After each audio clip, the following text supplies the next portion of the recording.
जी hello. Hello. Hello. हाँ बोलिए। जी sir, जैसा कि कल बिहार के जो उप मुख्यमंत्री हैं सम्राट चौधरी जी, और उन्होंने एक स्टेटमेंट दिया है कि लालू जी ने टिकट अपनी बेटी को किडनी लेके दिया है, तो इसके बारे में आप क्या कह रहे हैं, क्या प्रतिक्रिया आपका? मेरा इतना ही कहना है कि जिस व्यक्ति का जितना संस्कार है जी जिस व्यक्ति की जिसकी संस्कृति है जी वो अपने संस्कृति और संस्कार से अपनी भाषा से बाहर नहीं जा सकता है।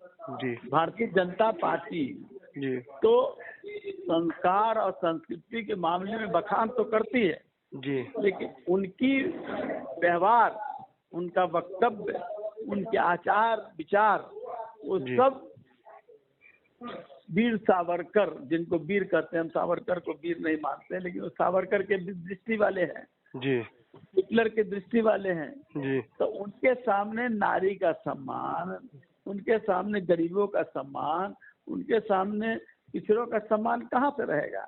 तो सम्राट चौधरी जी उसी दल के नेता हैं, तो जी अपनी दल की भाषा बोल रहे हैं। जी सर, एक और मैं ये सवाल एक और करना चाहूँगा कि सर, जैसे कि आप अभी तक जो इंडिया ब्लॉक के सीट शेयरिंग का फार्मूला अभी तक आउट हुआ नहीं है, लेकिन आरजेडी ने खबर आ रही कि आरजेडी ने कई सीटों पे मतलब अपने उम्मीदवारों को सिंबल सौंप दिया है ना, जिसको लेकर कहा यह जा रहा है कि कांग्रेस खासे नाराज चल रही है, तो इसको लेकर क्या कोई कहना है आपका? नाराजगी नहीं, हमारा मजबूत है।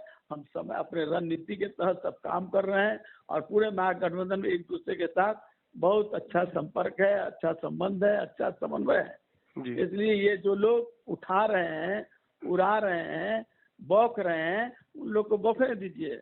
हमारा महागठबंधन, इंडिया गठबंधन यूनाइट है मजबूती के साथ, और समय आएगा तो आप समय के पहले, अभी तक एनडीए ने कैंडिडेट डिक्लेयर किया है, जी बीजेपी का कौन कौन कैंडिडेट डिक्लेयर हुआ है, जरा हमको बता दीजिए। तो अभी तो नहीं हुआ, लेकिन कहा यह जा रहा था। क्यों नहीं पूछते हैं बीजेपी से कि आपने कैंडिडेट क्यों नहीं डिक्लेयर किया है? जी कांग्रेस को भी बोला है कि हम नाराज हैं? ऐसा खबर चल रही थी आया सर। है कि नाराज है?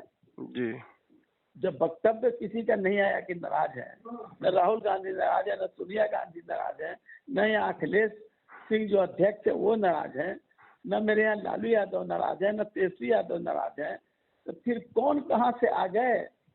जी तो सर, जिस तरह से एक विपक्ष की जो एनडीए के पास एक बड़ा चेहरा है, बहुत ही लोकप्रिय चेहरा है, जिसे मैं प्रधानमंत्री मोदी जी की बात कर रहा हूँ, उनके खिलाफ आपको कैंपेनिंग करना है, इंडिया ब्लॉक के लोगों को कैंपेनिंग करना है, और उनके पास मुद्दा है सीएए, राम मंदिर, इस तरह के, और मोदी जी की गारंटी, मोदी जी की गारंटी का मुद्दा है, तो कैसे इस बहुत बड़ा चुनौतीपूर्ण नहीं दिख रहा है इंडिया ब्लॉक के सामने? कोई चुनौती नहीं है, उनके सामने क्या चेहरा है, जनता के नजर में क्या चेहरा है? गरीबी है, बेरोजगारी है, भ्रष्टाचार है, सामाजिक जो सामान्यता होना चाहिए वो है, दलितों के लिए उत्साहवर्धक कोई योजना है?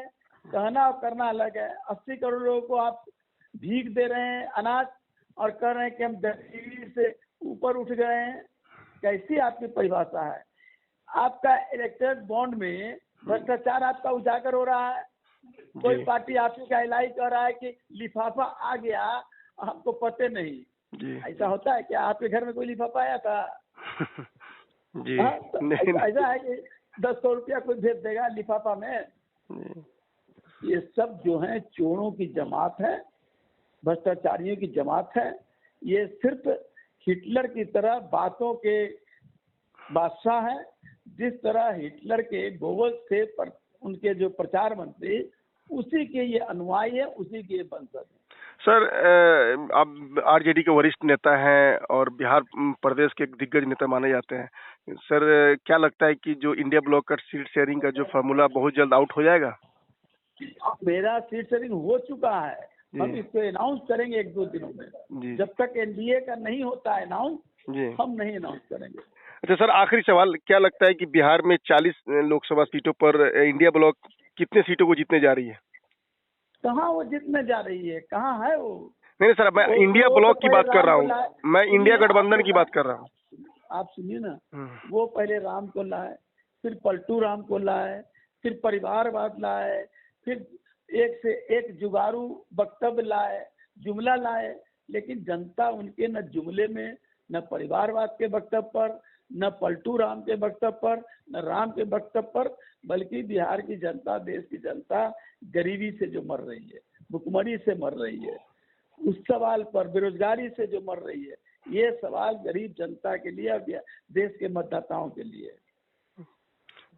सर मैं ये आखिरी कमेंट लेना चाह रहा था ना कि 40 सीट में आपके गठबंधन को कितना सीट मिलने जा रहा है, क्या आपका अनुमान क्या कहता है तो सर? ये तो जनता के 4 जून को देख लीजिएगा, जनता ना तय करेगी, लेकिन उल्लास क्योंकि मोदी जी जनता ने का 400 पार का नारा दिया है। अब वो अगर कह दे कि हम 400 क्या, 400 क्यों कहें, वो कहते कि 500 पार, कम क्यों कर रहे हैं? और 400 कह रहे हैं पार, तो राम, पलटू राम, जो परिवारवाद, ये सब के लिए बेचैन भारत क्यों बने हुए हैं? दलों से तोड़ करके लोगों को लाने का काम क्यों कर रहे हैं? ईडी और आईटी को और सीबीआई को क्यों यूज कर रहे हैं इतना ज्यादा अपने प्रकोष्ठों को? हम तो, हमारे प्रकोष्ठ तो बूथ कमेटी बनाने में लगे हुए हैं, उनके प्रकोष्ठ जो है ईडी और आईटी और सीबीआई, उनके जो प्रकोष्ठ है, उनके जो प्रकोष्ठ है, वो लोगों को डराने में, धमकाने में लगे हुए हैं। अगर वो 400 पार है तो ये क्यों कर रहे हैं? उससे उनकी छटपटाहट, उनका भय का वातावरण परिलक्षित हो रहा है। सर कांग्रेस के सारे बैंक अकाउंट को फ्रीज कर दिया गया है, इसको आप किस रूप से ले रहे हैं? हमारे पास है, जनता एक एक रुपया दे करके और हमारे चुनाव को जिताने का काम करेगी। बहुत बहुत शुक्रिया सर हमारे साथ बात करने के लिए।